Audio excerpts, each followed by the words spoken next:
په هر تمدن کې که پاچا څومره لوی و یا که خلکو ځانونه آزاد ګڼل تل به یو څوک موجود و چې خلک یې څارل. قدرت تل معلومات غواړي، د دښمنانو، ملګرو او حتی د خپلو خلکو په اړه. څارنه یوه نوې خبره نه ده، دا له پخوا نه د ټولنو یو عادت و، په هر څه پوهېدل، ثبتول او کنټرولول. له دښتني او امپراتوري او تر نننۍ زیرکو موبایلونو پورې څارنه تل زموږ سره مل وه. دا د څارنې د دولت د مبدا کیسه ده، له فرعوني جاسوسانو تر نننۍ ګوګل پورې. وسولې ولولې ته ښه راغلاست. دلته موږ د تاریخ پټې لارې رابرسېرو او هغه رازونه بربنډوو چې نړۍ بدله کړې ده. نن به داسې موضوع رابرسېره کړو چې نن ورځ مهمه ده، د څارنې چارې د معبودونو د پټو خبرو تر ننني انټرنیټي کوډونو پورې.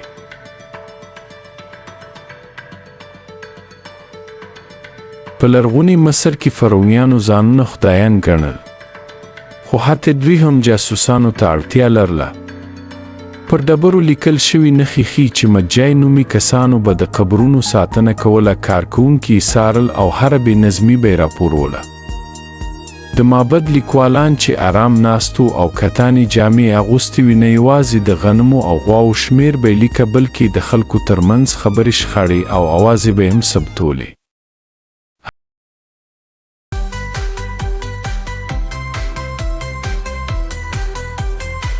هغه پاپیروس کاغذونه چې له منځني مصر نه پاتې دي، دا ښیي چې دولت به یوازې د سوداګرۍ حسابونه نه ساتل، بلکې د کارګرانو شکایتونه، د غلاو پلټنې او حتی دا لارښوونه هم پکې وه، د سرکار د نوکرانو چلند ته پام وکړئ. یعنی دولت یوازې جوړښتونه نه څارل، بلکې خلک یې هم څارل. په تبسخار کې د مالیې اخیستونکو سره داسې کسان ګرځېدل چې د خلکو خبرې به یې اورېدلې. که به چا د فرعون پر عدالت شک کاوه، دا به یې ثبتول. روحانیونو به هم دعاوې کولې او هم راپورونه ورکول. یعنی عبادت او څارنه سره ګډ شوي وو. په چین کې هم همداسې حال و. د ژو د سلطنت پر مهال چارواکو داسې کسان لرل چې د فصلونو حاصل او د خلکو نارضایتۍ به یې راپورولې. خو دا کار تر ټولو سخت د چین شیهوان په دور کې شو، هغه امپراتور چې لوی دیوال یې جوړ کړ او کتابونه یې وسوځول.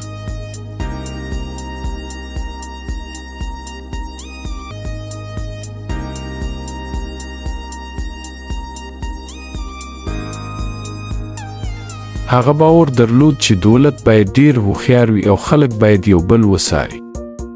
حتی که یو څوک کوم جرم نه راپوروي، هغه هم مجرم ګڼل کېده.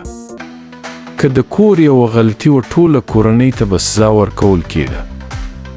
نو خلک مجبوره شو چې یو پر بل شک وکړي.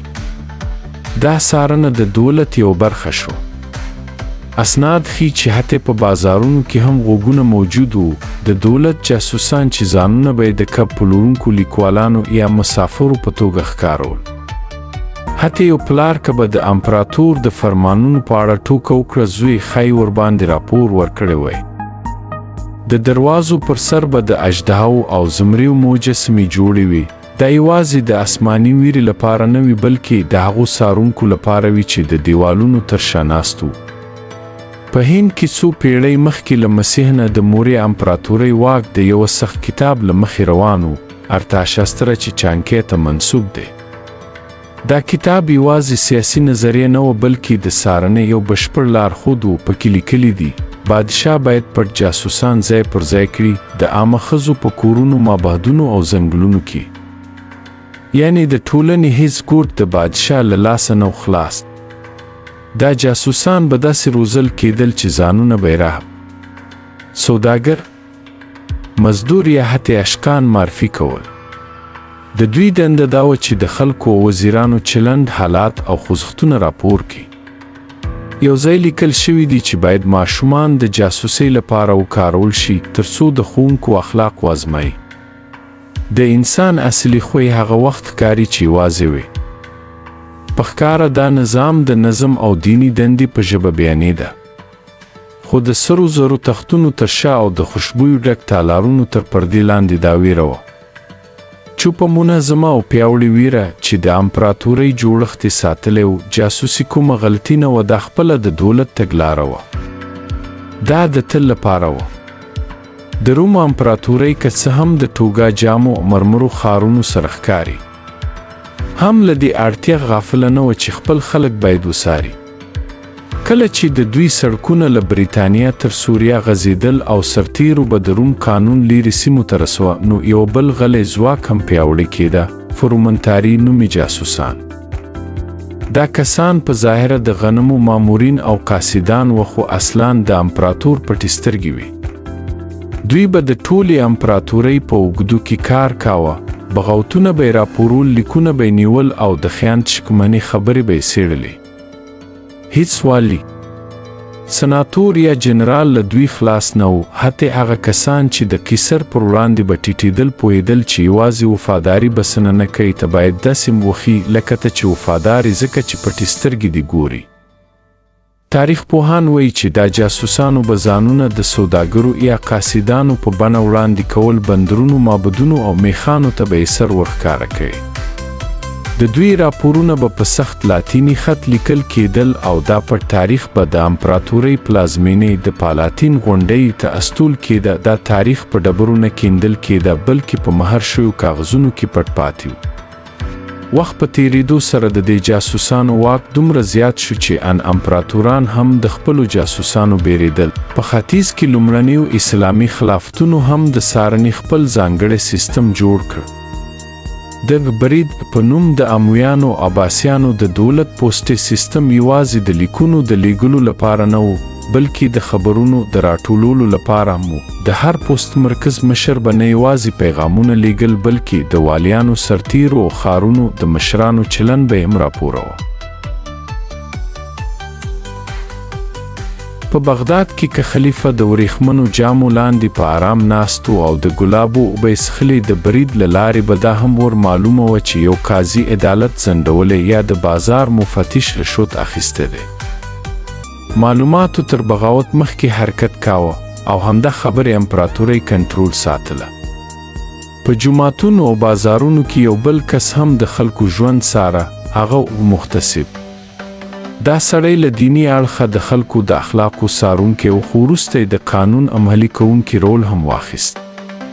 هغه به د ترازو او پیمانې څارنه کوله، خو همداراز به یې دا هم کتل چې څوک کفر وایي یا مشکوکه غونډه کوي. په اسلامي نړۍ کې څارنه د دین سره تړلې وه. جاسوسي د خدایي قانون د ساتلو لپاره ګڼل کېده. په منځني عیسوي اروپا کې څارنې لا پسې ویرونکې بڼه غوره کړه. انکیزیسیون یا د کلیسا پلټنیز نظام یوازې دا نه غوښتل چې خلک ښه عمل وکړي، بلکې دا یې غوښتل چې د خلکو ایمان هم کنټرول کړي. تا څه منلي، څه دې پوښتلي یا حتی څه دې خوب کې لیدلي، دا ټول به ستا پر ضد ثبوت ګڼل کېده.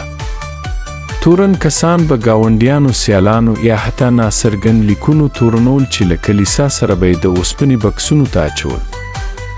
تورن به ډېر وخت خپل تور لګونکی نه پیژانده. یو پالټونکي لیکلي وو، شیطان مکار دی، خو دومره نه لکه هغه څوک چې د څار نوم لاندې خلک کنټرولوي او فکر کوي خدای ورته حق ورکړی دی. که څوک به څارل کېده، نو دا معنا به یې درلوده چې محاکمه کېږي، او که محاکمه کېده، نو جزا به خامخا ورپسې وه. د تعذیب خونې چې پخوا کمې وې، د بدن او روح دواړو د شکنجې لپاره وکارول شوې. د دې سیستم له لارې کلیسا داسې یو رواني حالت جوړ کړ چې حتی د ساتونکو له تګ وروسته هم خلکو خپل ځان څاري. هغوی به یوازې له سزا نه ویرېدل، بلکې له دوزخ نه به هم ویرېدل. بلخوا د مغولي اسیا په پراخو ځمکو کې یو بل ډول څارنه خپرېده. چنګیز خان چې د ختیځ توپان ګڼل کېده، تر هر انسان ډېرې ځمکې فتح کړې، نه یوازې د اسونو او غشو له لارې، بلکې د استخباراتو له لارې هم.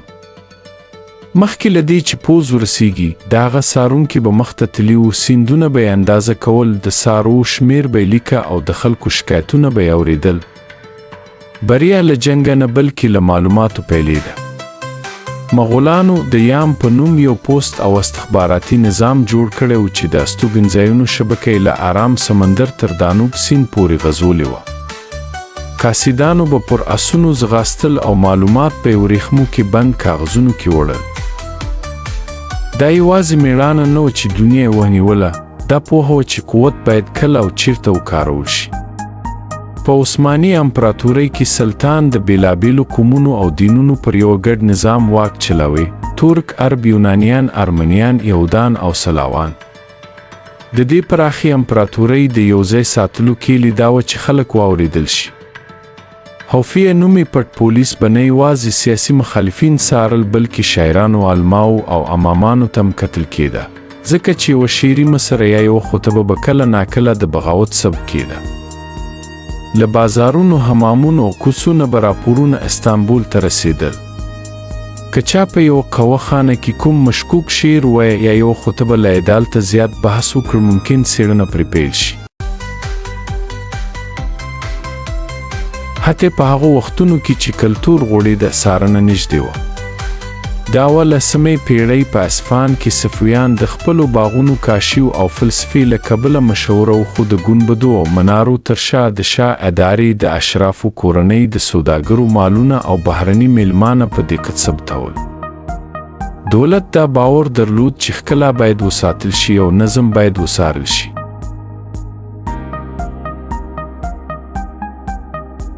په مغلي هند کې چې ښایسته پیغلې به یې په مرمرینو انګړونو کې ګرځېدلې او شاعرانو به یې د سپوږمۍ لاندې شعرونه ویل، امپراتورانو هم ښکلا درلوده او هم هوښیاري. هلته واقعنویس نومي کسان چې معنی د کیسه لیکونکي هره ورځ امپراتور ته راپورونه ورکول. په دې راپورونو کې به هر څه لیکل کېدل، د مرچو بهې ښار ته د اوښانو شمېر، کوم نواب نحوي معشوقه پیدا کړي یا مولوي په خطبه کې څه وهیلي. د مغول تصور دا و چې امپراتور د نړۍ مرکز دی، نو نړۍ باید هره ورځ اندازه سي وڅارل شي او واک ته وړاندې شي. وروسته انګریز ختیځ هند شرکت دا سیستمونه خپل کړل او لا پراخې کړل. خو د هغو راپورونه په ورېښمو نه بلکې په حساب کتابونو کې لیکل کېدل او جاسوسان به یې داسې روزلي وو چې ګڼو ژبو پوهېدل. څارنه یوازې د کنټرول لپاره نه وه، دا یو کاروبار و. په دا پوهېدل چې کله یو رقیب نواب بغاوت پلانوي یا کوم تجارتي لاره بندیږي، دومره ارزښت درلود لکه سره زر. په اروپا کې 18مې پېړۍ وخت د علم دوستۍ و، دفترونه او حکومت دارۍ هم پراخېده. لکه څنګه چې امپراتورۍ پراخې شوې، د معلوماتو اړتیا هم ډېره شوه. فرانسې یو پیاوړی پټ پوسټ سیستم جوړ کړ چې نوم یې و کابینه نوار، یعنی توره خونه. پکې لیکونه پټ پرانستل کېدل، کاپي کېدل، بیا بیرته مهرېدل او خپل لوري ته لیږل کېدل. لیږونکی به هیڅ نه پوهېده. انداسې لوی لیکوالان لکه ولټیر او روسو هم پوهېدل چې لیکونه یې پرانستل کېږي، خو بیا به یې هم لیکل. په دې وخت کې څارنه یوه ښکاره ډرامه ګرځېدلې وه. دولت به پټ نه و، ښکاره یې څارنه کوله، ځکه غوښتلې چې خلک پوه شي چې تر نظر مو لاندې یاست. خو خلکو د طنز پاڼو او کوډي ژبې له لارې خپل غبرګون وښود. د فرانسې له انقلاب سره یوه نوي ډول څارنه پیدا شوه. دا څارنه د خلکو له لوري وه له ویرې ډکه او له وینې سره مل. د ازادۍ په نوم خلکو یو پر بل جاسوسي کوله، ګاونډیانو به یو بل تورنول او ګیوتین به سمدلاسه پرېکړه کوله. د عامه امنیت کمیټې خپل جاسوسان ښارونو او کلیو ته استولي وو. وروسته ناپلیون صحنې ته راغی. نظم بیرته جوړ شو، خو له هغه سره یو داسې پیاوړی د څار سیستم هم جوړ شو چې پخوا یې څاري نه درلود.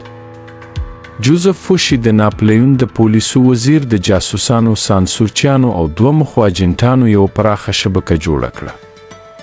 یو ورځ یې ویل، زه باید پوه شم چې پاریس څه خوب ویني، او پوهېده هم او دا یقیني کاوه چې خوب لیدونکي ورک شي. د فوشي د اسټایل وروسته ټولې اروپا ته خپور شو، له پروسیا تر روسیې. پاچاهان په دې پوه چې معلومات ځواک دی او خلک باید ډیر آزاد نه پرېښودل شي. پټې امنیتي ادارې په ویانا، پټرزبورګ او برلین کې جوړې شوې چې تبلیغ پاڼې، خطبې او غونډې به یې څارلې. د معاصرې جاسوسۍ دور پیل شو. په ویکټوریایي بریتانیا کې چې اوسپنیز سړکونه یې لکه د بدن رګونه غځېدلي وو او ټیلیګرافونه له امپراتورۍ تېرېدل، دولت د بغاوت له ویرې اندېښمن و. کله چې په اروپا کې پاڅونونه ولیدل نو خپله څارنه یې غلې پراخه کړه. د کورنیو چارو وزارت به د انقلابیانو، انارشیستانو او بهرنیو تبعید شویو کسانو راپورونه جمع کول. تر 19مې پیړۍ اخرې پورې د دولت څارنیز بنسټونه ټینګ شوي وو. ټیلیګراف، اورګاډي، سرشمېرنه او پاسپورټونو ټولنه کې داسې یو جال جوړ کړی و چې هر څه به یې ثبتول. دا وسایل که څه هم د نظم او ارتباط لپاره جوړ شوي وو، خو همدومره په اسانۍ سره د کنټرول لپاره هم کارېدلی شول. لومړۍ نړیوالې جګړې څارنه نړیواله کړه. له مورچلونو څخه پیغامونه امپراتورۍ به هم پر سرتیرو او هم پر ولسونو جاسوسي کوله. په بریتانیا کې MI5 جوړ شو. په امریکا کې د جاسوسۍ قانون جوړ شو. له حکومت سره مخالفت یو جرم شو. استخباراتي افسرانو لیکونه پرانستل، ټلیفونونه اوریدل او پټیدوسي به یې جوړولې. د جګړې له پای وروسته حکومتونه دې نتیجې ته ورسېدل چې نور نشي کولی خپل زده کړي معلومات هیر کړي. استخباراتي ادارې دایمي شوې. څارنه نور یوازې د جنگ لپاره نه وه، دا د دولت یوه رسمي برخه ګرځېدلې وه. په شوروي اتحاد کې چې وروسته KGB ته بدل شو، نه یوازې د انقلاب د دښمنانو څارنه کوله بلکې د خپلو پلویانو هم. په فاشیستي ایټالیا او نازي جرمني کې څارنه یو ملي جنون شو. د موسولیني اورا او د هټلر ګیستاپو یوازې د فایلونو او ټلیفونونو کار نه کاوه بلکې له ویرې کار اخیستل کېده. خلک وهڅول شول چې یو پر بل راپور ورکړي. ماشومانو به پر خپل مور او پلار او ښوونکو به پر شاګردانو شکایت کاوه. د نازي حکومت د معلوماتو لیونتوب تر حده واوښت. سرشمېرنه، مالیاتي فورمې، دین ثبتونه، دا ټول هغه وسایل شول چې داخلي دښمنان، روم ژبي خلک او سیاسي مخالفین پرې پېژندل کېدل. د IBM کمپنۍ پر ځایي کارت ماشینونه چې رایشته په کرایه ورکړل شوي وو د میلیونونو ثبتونو د پروسس لپاره کارېدل. ټکنالوژي د نسل وژنې همکاره شوه. جګړې وروسته لویدیځ د مستبدو څارنو له وحشتونو سخت اغېزمن شو. خو ډېر ژر د ډیموکراسۍ په نوم خپله څارنه پیل کړه. سوړ جنگ د هر اړخ نه شکمن ذهنیت راوست. په امریکا کې CIA او NSA جوړ شول او په ختیځ آلمان کې د ستازي په نوم ادارې د جاسوسۍ هنر پوره کمال ته ورساوه. د ستازي لاسرسي بې ساري و. ویل کېده چې له هر شپږ ختیځ آلمانانو یو تن به جاسوس و، خو بخونې به غږ ثبتونکی درلود، ورځپاڼې به ورکېدې او د ماشین لیکوالۍ فونټونه به ثبتېدل. خلکو به لیکونه لیکل خو نه یې لیږل ځکه پوهېدل چې بل څوک به یې حتماً لولي. په امریکا کې مکارتیزم خلک د وفادارۍ قسمونو او تورلیستونو ته واچول. د هالیووډ اداکاران، د مدني حقونو مبارزین او ساینس پوهان د دولت ضد فعالیتونو تورن شول. څارنیزې کمرې عام ژوند ته ننوتې، لومړی په بانکونو، بیا په ښوونځیو، سړکونو او کوڅو کې. څارونکي د چاپېریال یوه برخه شول. بیا کمپیوټرونه راغلل، درانه او د لوړې ژمنې سره. دوی د معلوماتو اندازه بدله کړه. حکومتونو کولی شول میلیونونه معلومات ذخیره کړي، د زیږون، دندې، روغتیا او جرمونو معلومات، او دا هر څه په ثانیو کې لاسرسي ورته پیدا کېدای شي. شلمې پیړۍ د دولت د څارنې پټ ارمان ومونده چې هیڅ شی هیر نشي. خو حتی کمپیوټرونه هم له هغه څه سره نه برابرېدل چې وروسته راغلی. انټرنیټ، دا وسیله چې اصلاً د څېړنې او اړیکو لپاره جوړه شوې وه، ژر د انسانانو د چلند لویه لاره شوه. هر کلیک، هر لټون، هر ایمیل معلومات اوس تر قانون ژر حرکت کوي. څارنې ته نور پټ ایجنټان نه وه پکار، یوازې سرورونه پکار وو. په 2000 کال کې کله چې د سپتمبر د 11 پیښې وشوې، د امریکا حکومت یو نوی امنیتي قانون تصویب کړ چې ورته پیټریټ قانون ویل کیږي. د دې قانون له مخې استخباراتي ادارو ته پراخ واک ورکړل شو چې خلک وڅاري، معلومات یې راټول کړي او حتی د نورو هیوادونو جاسوسي وکړي. خو په 2014 کال کې کله چې ایډوارډ سنوډن پټ معلومات افشا کړل، خلک حیران شول. هغه دا بربند کړه چې لوی شرکتونه لکه ګوګل، اپل او فیسبوک مجبوره شوي وو چې د خپلو کارونکو شخصي معلومات له حکومت سره شریک کړي. نومونه لکه پریسم، ایکس کې سکور او بونډلیس انفورمانت د دغو پټو څارنو پروګرامونو څو مثالونه دی. برعکس څارنه ورځ تر بلې یوه عادي فضا شوه. هوښیار وسایل د امرونو لپاره منتظر وي، خو کله ناکله د نورو خبرې ماوري. د کور مرسته کوونکي وسایل، زیرک تلویزیونونه، حتی ماشومانو لوبو وسایل هم حق کېدی شي یا څارنه پرې کېدی شي. څارنه نور یوازې د دروازې شاته نه وه، دا ستا کوټې ته راغلې وه، ستا جیب ته، ستا ژوند ته. په همدې وخت کې چین تر ټولو پرمختللی څارنیز نظام نړۍ ته ښکاره کړ. د میلیونونو کامرو، د مصنوعي ځیرکتیا مخ پېژندنې او د ټولنیز امتیاز سیستم سره چین زوړ استبداد له نوې ټکنالوژۍ سره یوځای کړ. خلکو کولی شول د خپل چلند له مخې یا جایزه واخلي یا سزا. مخالفت کول نور یوازې خطرناک نه و، بلکې په عین وخت کې ثبتېده. مخ پېژندنه د عصري کنټرول نښه شوه. هوایي ډګرونه به تا وپېژني، کنسرتونه به دې تعقیب کړي، بازارونه به دې د کتلو انداز ته وګوري. ستا مخ ستا پېژندپاڼه شوه، ستا شخصیت او ستا ځان. هغه څه چې پخوا د هندارې ملکیت اوس د ماشینونو شو. خو دا یوازې حکومتونه نه وه، ټکنالوژي کمپنیو هم خپله څارنه پیل کړه. ګوګل ستا موقعیت څاري، فیسبوک ستا خوښي او امازون ستا رانیونې غږ حتی د کور تودوخه ثبتوله. موږ چې دا اسانتیاوې ترلاسه کړې، نو نور هر څه مو پرېښودل.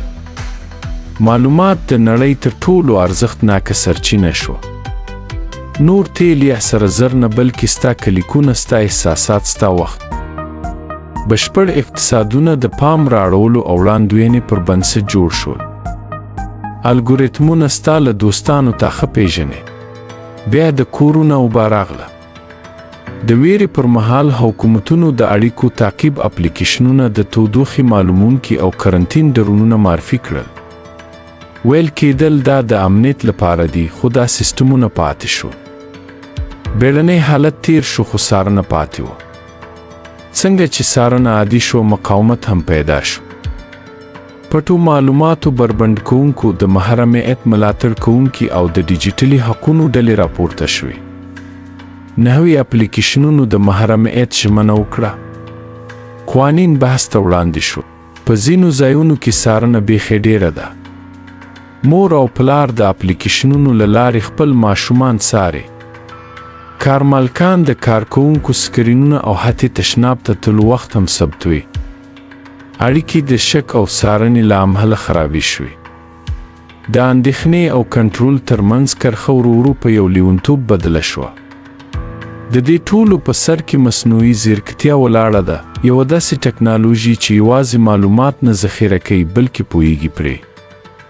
مخونه پېژني، احساسات لولي، پیغامونه لیکي او د چلند وړاندوینه کوي. په چین کې مصنوعي ځیرکتیا د خلکو د درجه بندۍ لپاره کاریږي. په لویدیځ کې د بوټانو د پلور لپاره. خو دواړو کې دا پوهیږي ته څه غواړي، حتی مخکې له دې چې ته پرې پوه شي. ماشومان چې ننځېږي، هیڅکله به د هغه نړۍ تصور ونشي کولی چې کمرې پکې نه وي. د دوی لومړی چیغې فلمیږي، لومړی قدمونه یې اپلوډیږي او مخونه یې لا مخکې پېژندل شوي وي، مخکې له دې چې خبرې زده کړي. په پرمختیایي هیوادونو کې د څارنې موضوع بحث نه، بلکې عمل دی. د پېژندپاڼو پر ځای مخ پېژندنه د بزګران له ډرونونو څارل کېږي او زده کوونکي د مصنوعي ځیرکتیا تر نظر لاندې وي. ارزانه وسایل له لوړو هیلو سره یوځای شوي. په همدې حال کې د ټکنالوژۍ میلیاردران داسې راتلونکي تصور کوي چې هر شی به هوښیار وي، هر کور به وصل وي او هر وګړی به د اندازه کولو وړ وي. دوی ورته د شیانو انټرنیټ وایي. خو د دې ښکلي نوم تر شا یو حقیقت پټ دی. هر څه چې وصل وي څارل کېدی شي او هر څه چې وڅارل شي قضاوت پرې کېدی شي. څارنه هر عامه ځای ته ورننوته. هوښیار څراغونه د خلکو خوځښت ثبتوي، د کثافاتو بکسونه د ګوتو نښې شمېري او د ټرافیک کمرې د نمبر پلیټ پر ځای مخونه سکین کوي. ښارونه نور یوازې د اوسېدو ځایونه نه دی بلکې د معلوماتو بورډونه شول، له ژوند نه زیات له ډیټا ډک. شتمنو لپاره څارنه شخصي اسانتیا شوه. تړلې ټولنې د بایومټریک کولفونو، ډروني ګزمو او د مصنوعي ځیرکتیا ساتونکو اسانتیاوې لري. په داسې حال کې چې غریب کسان سکین کیږي، شتمن له همدغو وسایلو خوندي دی. څومره مو چې خلک وکتل همغومره مو پرې قضاوت وکړ. بیکاره کسان الګوریتمونو مجازات کړل، د بیمې اپلیکیشنونه د خلکو حرکتونه ثبتوي، د کار غوښتونکي خلک د ویبکام مخې ته د ناستې انداز له مخې ارزول کیږي. څارنه نور د جرم د مخنیوي لپاره نه ده، دا اوس د اخلاقو لپاره ده. خو سره له دومره قوته څارنه لا هم زیاته نازکه ده. هکران د معلوماتو بانکونه ماتوي، ناسم پېژندل ژوند ورانوي او الګوریتمونه د حالت مفهوم نشي درکولی. کله چې عدالت اتومات شي، عدالت یوه تېروتنه ګرځي او حقیقت یو سیستمي خطا. موږ داسې ماشینونه جوړ کړل چې هر څه ذخیره کړي، خو دا مو هیر کړه چې هیرول څه معنی لري. پخوا به یوه تېروتنه بخښل کېدله، یو اوازه به هېرېده. خو نن انټرنیټ هیڅ شی نه هېروي. ستا تېروتنې تل پاتې دي، ریکارډ شوي او د هر چا لپاره لټون کېدونکي دي. پخوا بخښنه شخصي وه، اوس عامه ده. ځینې هیوادونه د قوانینو له لارې څارنې مخه نیولو هڅه کوي. اروپایي ټولنې GDPR قانون تصویب کړ، داسې ژور قانون چې له خلکو رضا، شفافیت او د هیروالي حق غوښتنه کوي. خو قوانین ورو دي او کوډ ډېر ژر. لا حکومتونو د خلوت بحث کاوه چې نوې ټکنالوژي را څرګندې شوې، د دماغ اړیکې، د احساساتو ثبتونکي جامې او د مصنوعي ځیرکتیا لخوا جوړ شوي دروغجن فلمونه. څارنه شاته نه تله بلکې بدلېدله. ځینې خلکو غوښتل ځان ورک کړي، نه موبایل نه کارتونه نه نښه، خو بیا هم سترګې به پسې وي. د سپوږمکۍ کامرو او سیستمونو لپاره ان غیبت هم شکمن و. فعالینو له نوې لارې مقاومت پیل کړ. هغوی داسې فیشن جوړ کړ چې څارنه ګډوډوي. د څارنې د غولولو لپاره به یې جعلي مخونه ښکارول او د معلوماتو نظم به یې ګډوډاوه. هنر مظاهره شو او مظاهره کوډ شو. پخوا څارنه د پاچاهانو او یاغیانو ترمنځ موضوع وه، بیا د پولې او جاسوسۍ خبره شوه. خو نن دا د ټولو خلکو په اړه ده. د څارونکي او څارل کېدونکي ترمنځ کرښه ختمه شوې ده. موږ ټول د سیستم برخه یو، هم ورته معلومات ورکوو، هم ترې ویریږو او هم مو دا هیر کړی چې دا موږ پخپله جوړ کړی. ان خوبونه نور شخصي نه دي. اوس د دماغ او کمپیوټر ترمنځ وسیلې کولی شي چې د انسان تخیلي انځورونه، پټ فکرونه او نالیدلي نیتونه وژباړي. څېړونکي دا مهم پرمختګ بولي، خو که فکر هم معلومات شي نو روغ به چیرته ولاړه شي. په مستبدو رژیمونو کې څارنه وفاداري یقیني کوي، خو په آزادو ټولنو کې دا سہولت پلوري. یو چوپتیا، تپل غواړي بل ګډون ته بلنه ورکوي، خو دواړه یو ډول قفس جوړوي. فرق یوازې د څراغ رنګ دی.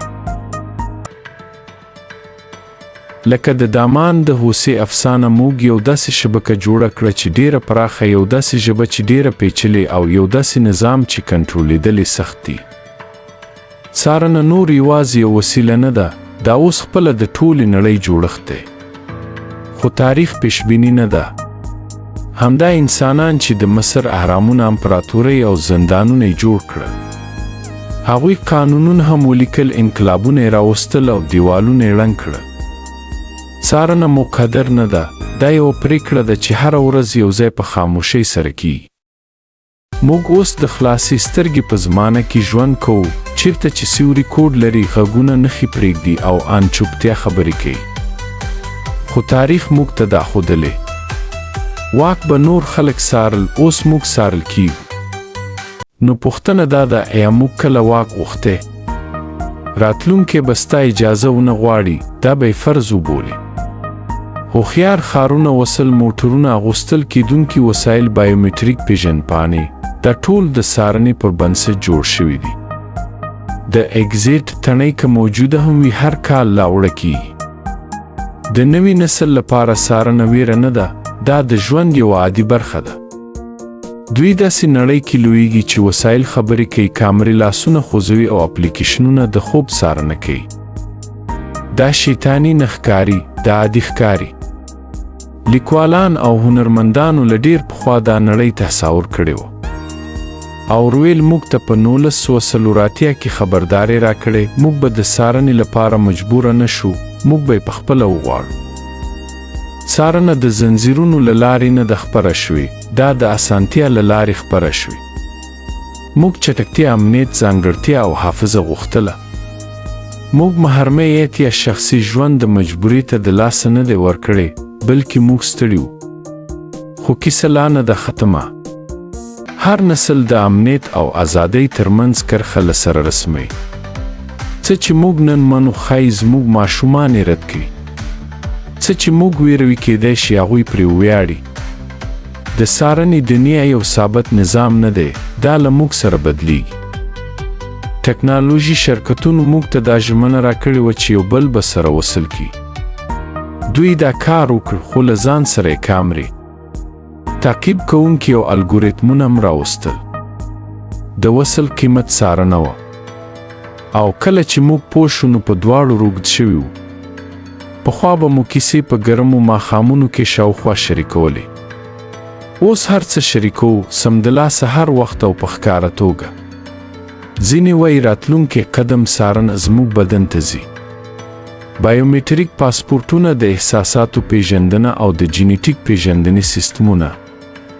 څارنه اوس بیولوژیکي کیږي. نور دا نه ده چې موږ څه کوو، بلکې دا ده چې موږ څوک یو.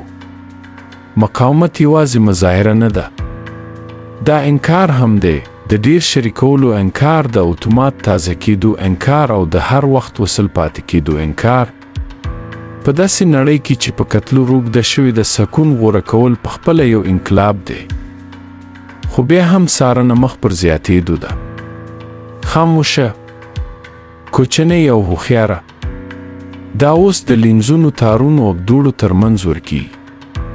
هغه څه چې پخوا غټ او ښکاره اوس پټ شوی په دیوالونو کې نه، بلکې زموږ د عادتونو دننه. ته یې نه وینې، ته یې کوې. د څارنې جګړه به په چوپتیا کې نه وي، دا به په قوانینو، تعلیم، کوډ او تصوراتو کې وي. هر پاسورډ چې بدل کړو، هر سیستم چې پرې شکو کړو، دا د راتلونکي لپاره یوه رایه ده. له بابل د جاسوسانو تر قیصر د لیکوالانو، له انکیزیسیون تر ان اصحې پورې څارنه تل د ځواک خبره وه. څوک چې دا لري او څوک لیدلی شي بې له دې چې وکتل شي. خو نننۍ واکمنۍ نه چپنۍ اغوندي نه زغره. دا د خدمت شرایط لري، د ټولنیزو امتیازاتو سیستمونه لري او د وړاندوینې الګوریتمونه. تورې اوس الګوریتمونه دي او جګړې ځای ستا چلن. څارنه پیاوړې ده، خو د انسان اراده هم پیاوړې ده. نو کله چې بل ځل اکسپټ الکلیک کوي، یو شیبه ودرېږه. بل ځل چې پوسټ کوي، پوښتنه وکړه ولې. کله چې د سکرین مخې ته خبرې کوي، د چوپتیا غږ ته غوږ ونیسه. په یوه نړۍ کې چې هر څوک ګوري، پوهېدل د ازادۍ لومړی ګام دی. د څارنې سیستمونه یوازې د حکومتونو یا کمپنیو لخوا نه جوړیږي، دا زموږ له عادتونو جوړیږي. هر ځل چې محرمیت د اسانتیا په بدل کې ورکوو او هر ځل چې شرایط نه لولو، هماغه وخت دا سیستم په چوپ ډول نور هم ځواکمنېږي. خو بیا هم چوپتیا تسلیمي نه ده. حتی په څارل شویو نړیو کې خلک مقاومت کوي، د پټو خبرو له لارې، د کوډونو له لارې یا د کاغذ غوره کولو له لارې. د انسان روح تل یوه لاره پیدا کوي. تاریخ موږ ته ښیي چې هیڅ داسې امپراتوري چې پر کنټرول ولاړه وي تل نه پاتې کیږي. دیوالونه راپریوزي، سیستمونه لنګیږي او خلک کله چې چمتو شي خپل ځای بیرته اخلي. که موږ د پټې سترګې تر نظر لاندې یو، نو پرېږده چې دا سترګه رښتیا وویني. پرېږده چې عدالت وښي نه کنټرول. پرېږده شفافیت دوه طرفه وي، نه یوازې زموږ څخه دوی ته بلکې له دوی څخه موږ ته هم. ځکه دا کیسه د پای نه ده، دا د دروازو کیسه ده. څارنه ښایي د دې زمانې نښه وي، خو راتلونکی لا نه ده لیکل شوی. قلم تل زموږ په لاس کې دی. موږ د کنټرول او وجدان پر څلورلاري ولاړ یو. ټکنالوژي وسایل راکوي، حقیقت نه. او هره وسیله دا پوښتنه کوي، دا به د ازادۍ لپاره کاروي که د اطاعت لپاره؟ کله چې محرمیت بغاوت شي نو هر تړلې دروازه مظاهره ده. څارنه یوازې دا نه ده چې خلک وګوري، دا ده چې خلک بدل کړي. کوم چلند چې وړاندوینه یې وشي هماغه ته ور وګرځول شي. څومره چې موږ ګوري همغومره د تمې سره برابرېږو. خو د انسان عقل کوډ نه دی. موږ بدلیږو. حیرانونکي یو. بغاوت کوو او هیڅ الګوریتم هر څومره پرمختللی چې وي نشي کولای د یو فکر کوونکي، احساس کوونکي انسان روح بند کړي. کیدای شي راتلونکی د ښیښې زندان نه وي بلکې د هندارو یو بڼ وي، چیرې چې هره هنداره یو پرېکړه، یو ویره او یوه هیله ښیي. څومره چې پوهیږو هغومره ځواک لرو چې وټاکو څه وښودل شي او څه پټ پاتې شي. نو راځئ چې د سترګې ویره ونه کړو بلکې زده کړه ورکړو. راځئ چې وسایل له دې مخکې جوړ کړو چې هغوی موږ جوړ کړي. راځئ چې زموږ پوهه د هغوی تر کوډ تیزه وي او زموږ کیسې د هغوی تر سکرې پټ خوندورې وي. موږ یوازې معلومات نه یو، موږ یادونه یو، موږ راز یو، موږ هغه چوپ فکرونه یو چې هیڅ الګوریتم یې وړاندوینه نشي کولای. د ازادۍ وروستي ځایونه په هغه نړۍ کې چې ډېره روښانه شوې ده. مننه چې سوله ولوله مو کتل. دلته موږ له تیر تاریخ نه زده کړه کوو، ځکه راتلونکی زموږ په انتخاب پورې تړلی ده. تر ټولو پیاوړي وسایل چې انسانانو کله جوړ کړي لا هم زموږ په لاس کې دي. له پخوانیو پاپیروس لیکونو تر نننیو ډیجیټلي پروفایلو، له پټو لیکوالانو تر هوښیار کمپیوټري سیستمونو پورې څارنه هیڅکله یوازې د امنیت لپاره نه وه، دا تل د واک لپاره کارېدلې ده.